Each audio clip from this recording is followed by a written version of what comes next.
We're kicking off the campaign today. We got about 200 people out here, and it just means so much to start my campaign off in the community that I was brought up in. And so I'm just happy and blessed to be here, and I hope that you'll support me in this effort, and let's move forward and put people over politics. Thank you.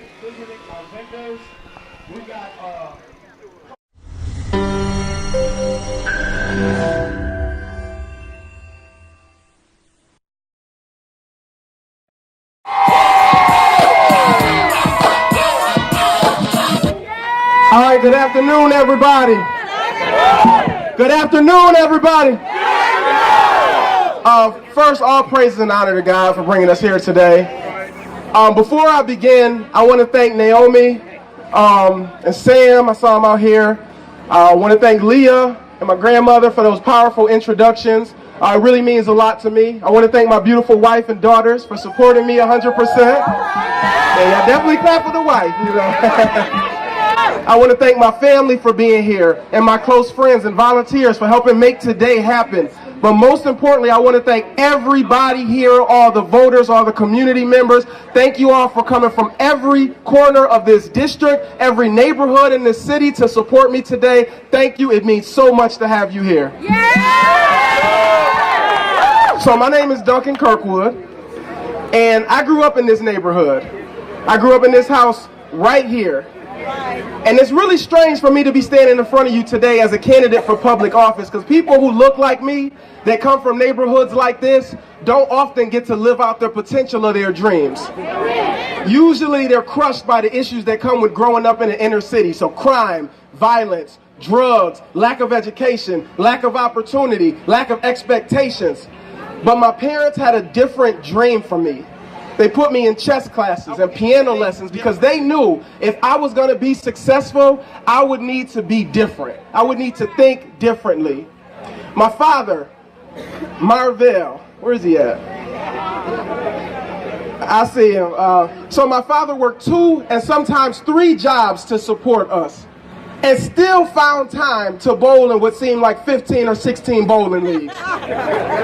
My mother would go back to school later in life to become a registered nurse, but never gave up on her passion to create through illustrations and writing. She taught me never to conform to what this world tells me I should be, because an educated black man with passion is still powerful. I can think back to when I was a child. My grandfather, Frank Kirkwood, he was a deacon at St. John Baptist Church. He worked in the factory like so many others at that time. He had a wall full of trophies and awards and plaques for recognitions from service to the community. And I used to think as a child, wow, maybe one day in some small part I could help make the world a better place like Granddad. He's passed away now, but I know that he would be proud of the man that I've become. And he would be proud of my family for sticking together and supporting each other through all adversity.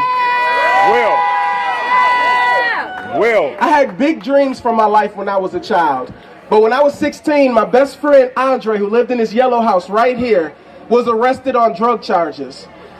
And me and my friends realized that if we were gonna make it out, if we were gonna be successful, we were gonna have to leave the city. And so I went down south to get my education after I graduated from performing arts to a historically black college called Alabama State University, founded by 9 ex-slaves in 1867. And it's there I learned consciousness.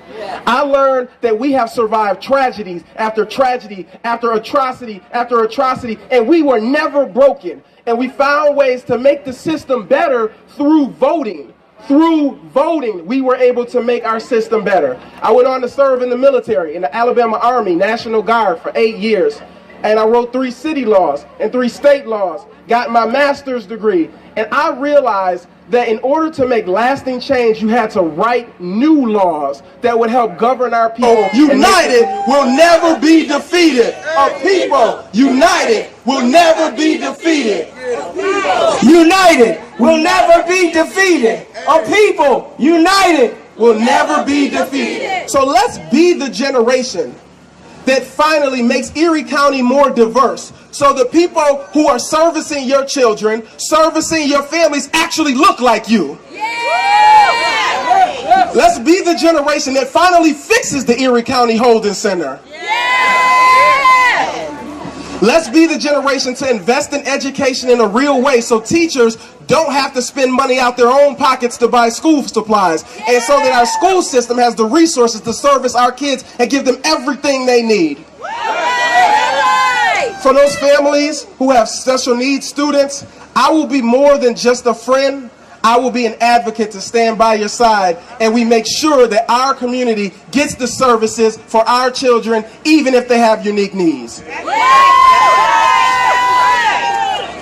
So like I said, this campaign cannot be about me. It has to be about us and what we can accomplish together. This is our moment. This is our time. This is what Dr. Martin Luther King called the fierce urgency of now. And so to my Spanish-speaking brothers and sisters, I say, vamos a avanzar juntos y poner a la gente sobre la política.